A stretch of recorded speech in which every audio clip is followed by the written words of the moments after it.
মাতাপিতুয়ুপাঠানাম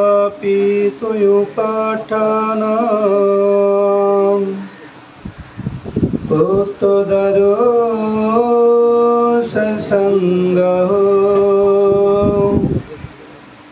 আনাকুলাচ্ছকম্মন্তঃ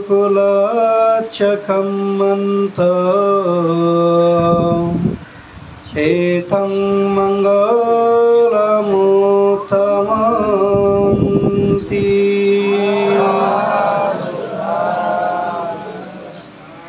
মাতা পিতার সেবা করা, স্ত্রী পুত্রের ভরণ পোষণ করা এবং অনাকুল কর্ম, নিষ্পাপ কর্ম, সুন্দর কর্ম সম্পাদন করা, ইহাই উত্তম মঙ্গল। তথাগত বুদ্ধ মানুষ তথা সমগ্র চক্রবাড়ির মঙ্গলের কথা চিন্তা করে এভাবেই মঙ্গল সূত্র বলেছেন। হাটাজারি থানাস্থ বারুখালী জগৎজ্যোতি বৌদ্ধ বিহারের বিশিষ্ট ধর্মপ্রাণ উপাসক প্রয়াত সুপাল বড়ুয়ার মরণোত্তর পারলৌকি সদ্গতি কামনায় আজকে যে সঙ্গদান হচ্ছে, অষ্ট পুরস্কার দান হচ্ছে।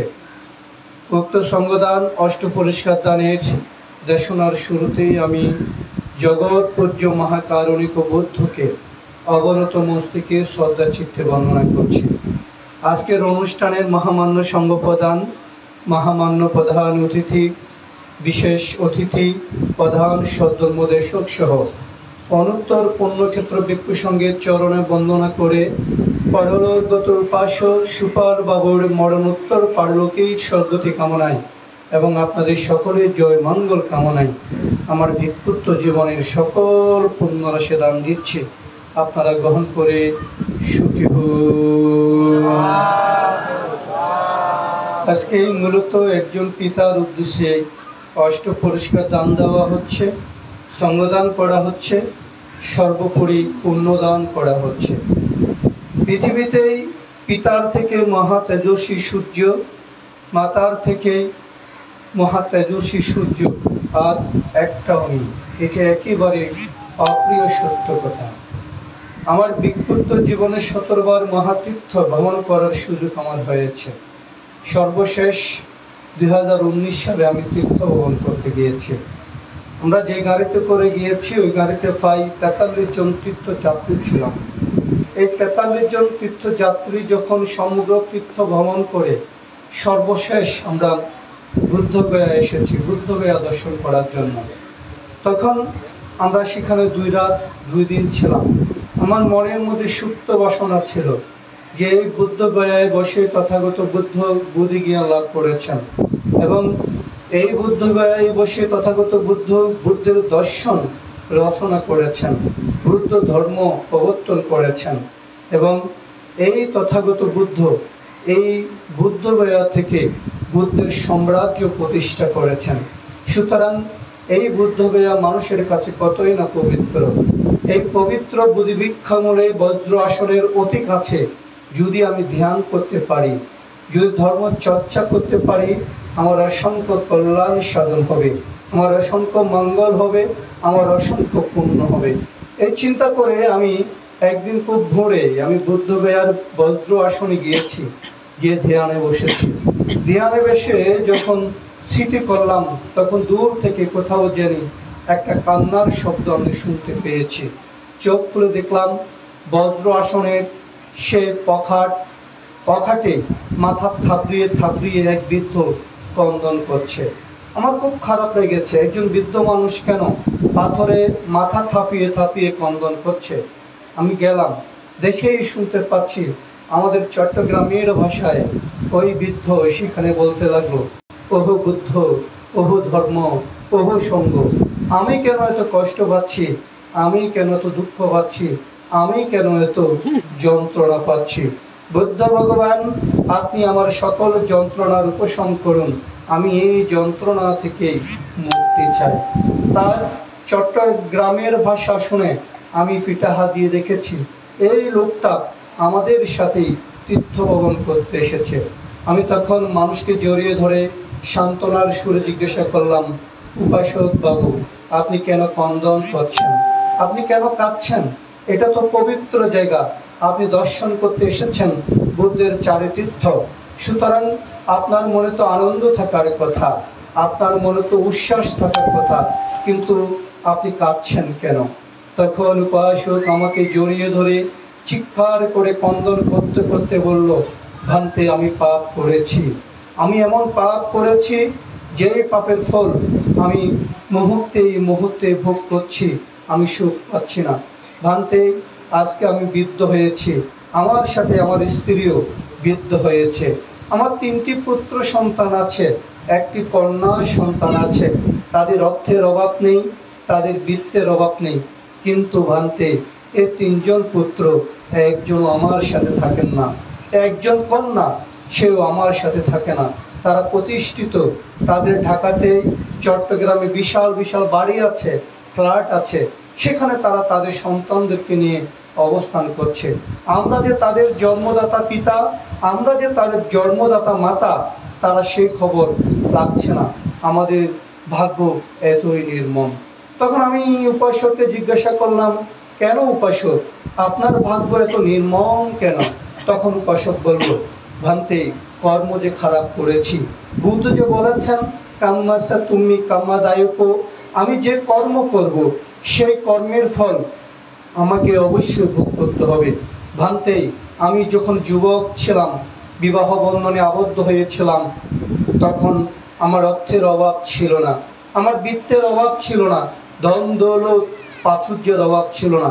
আমি আমার সহধর্মিনীর কথা শুনে আমার মাকে, আমার বাবাকে সেই গ্রামের কুড়ের ঘরে রেখে ঢাকাতে আমি অবস্থান করেছি।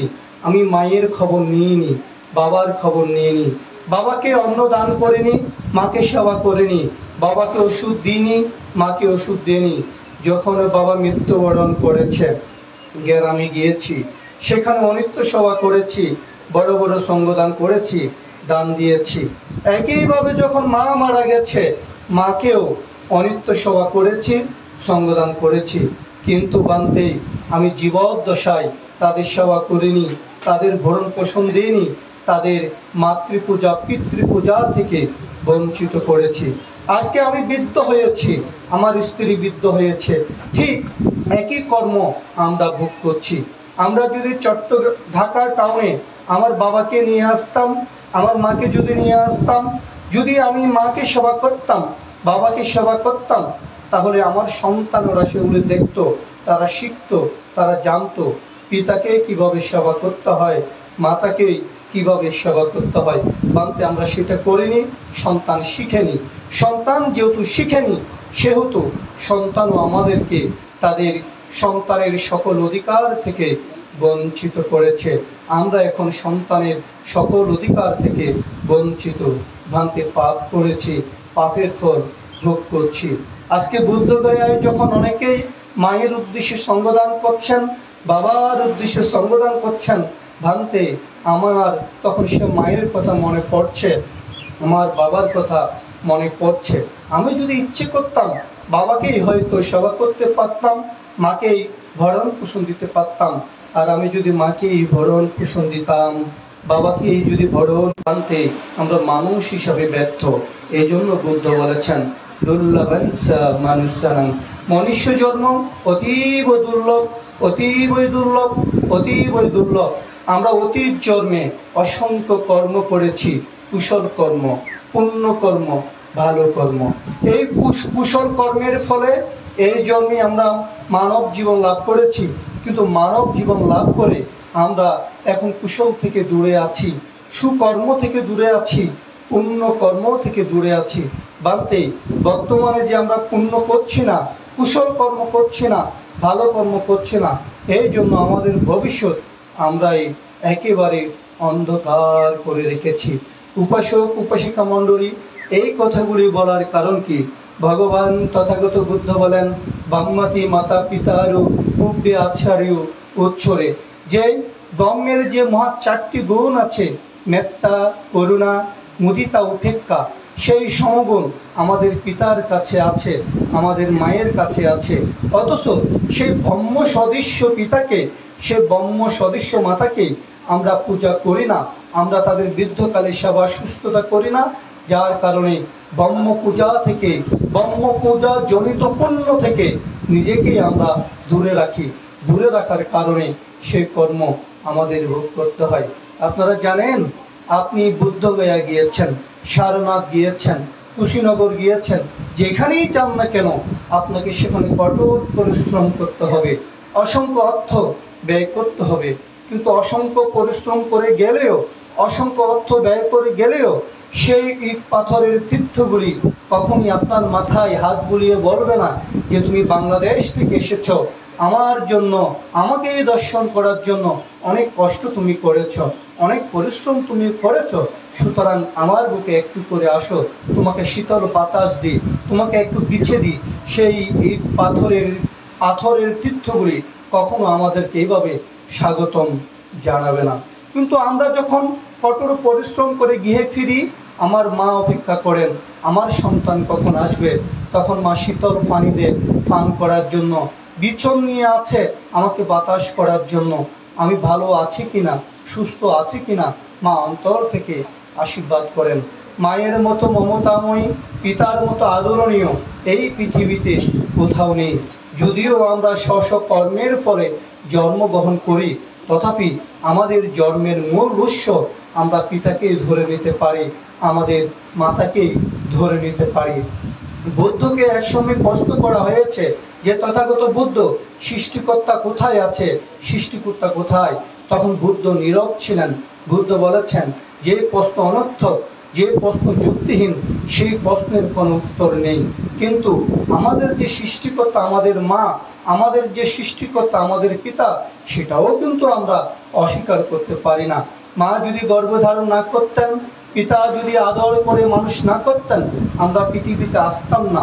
এই পৃথিবীর রস, এই পৃথিবীর সৌন্দর্য, এই পৃথিবীর স্পষ্ট বিজ্ঞান, এগুলি আমরা দেখতাম না, ধীরে ধীরে বড় হতাম না। আর যদি বড় না হয়, তাহলে আমরা বুদ্ধকে কোথায় পেতাম, ধর্মকে কোথায় পেতাম, সঙ্গকে কোথায় পেতাম? সুতরাং মা জন্ম দিয়েছেন বিদায়, বাবা আদর মানুষ করেছেন বিদায়, আমাদের জ্ঞান দান করেছেন বিদায়, পৃথিবীর সকল শব্দ বিজ্ঞান স্পষ্ট বুঝতে শিখিয়েছেন বিদায় আমরা বড় হয়ে বুদ্ধকে চিনেছি, ধর্মকে চিনেছি, সঙ্গকে চিনেছি। সুতরাং আমাদের যাই প্রাপ্তি সবকিছুই মাতার দান, সবকিছুই পিতার দান। এই জন্য আমি প্রতিনিয়ত বলি, মা যখন মারা যায়, বাবা যখন মারা যায়, তাদের জন্য অট্টালিকা দান, বড় বড় সঙ্গ দান, অষ্ট পরিষ্কার দান, এগুলি করলেও কি, না করলেও কি, তবে পিতাকে যদি জীবিত অবস্থায় শ্রদ্ধা করেন, সম্মান করেন, পূজা করেন, ভরণ পোষণ দান করেন, মাকে যদি জীবিত অবস্থায় শ্রদ্ধা করেন, সম্মান করেন, পূজা করেন, তাহলে দেখবেন জীবিত অবস্থায় আপনার মা, আপনার বাবা আপনাকে যে আশীর্বাদ দিবে, সেই আশীর্বাদে, সেই পুণ্যের মহাফলে আপনার জীবন আলোকিত হবে, আপনার জীবন উদ্ভাসিত হবে, আপনার জীবন পুণ্যে পুণ্যে পরিপূর্ণ হবে। আপনি একজন পূর্ণাঙ্গ মানুষ হিসাবে নিজেকে প্রতিষ্ঠিত করতে পারবেন। আমাদের সুপাল বাবু মৃত্যুর পর কোথায় জন্মগ্রহণ করেছে সত্যিকার অর্থে আমরা জানি না। প্রেতকুল, অসুরকুল, নিরয়কুল, এই চারটি কুলের মধ্যে কোথায় তিনি যাবেন সেটা আমাদের জানা নেই। তথাপি তিনি হয়তো কোনো কারণে যদি প্রেতকুলে যান, সেই প্রেতকুলে গেলে হয়তো আমাদের পুণ্য লাভ করতে পারবেন, পরদত্ত প্রেত যাকে বলা হয়। অন্যথায় অন্য কোথায় গেলেও আমাদের এই পুণ্য তিনি লাভ করতে পারবেন না। তবে আমরা চাই আমাদের উপাসক, আমাদের কল্যাণ মিত্র সুপাল বাবু যেখানে মৃত্যুবরণ করার পর প্রতিসন্ধি লাভ করেছেন, সেখানেই তিনি সুখে থাকুক, ভালো থাকুক এবং ঊর্ধ্বগতি লাভ করুক। সুপাল বাবুর পারলৌকিক সদ্গতি কামনায়, আপনাদের সকলের জয় মঙ্গল কামনায়, অশান্ত বিশ্বে শান্তি বিরাজ করুক এর প্রত্যাশায় আমার সকল পূর্ণ রাশি দান করে আমার উপদেশমূলক একটুখানি ধর্মদেশনা এখানে শেষ করলাম। জগতের সমস্ত প্রাণী সুখী হোক।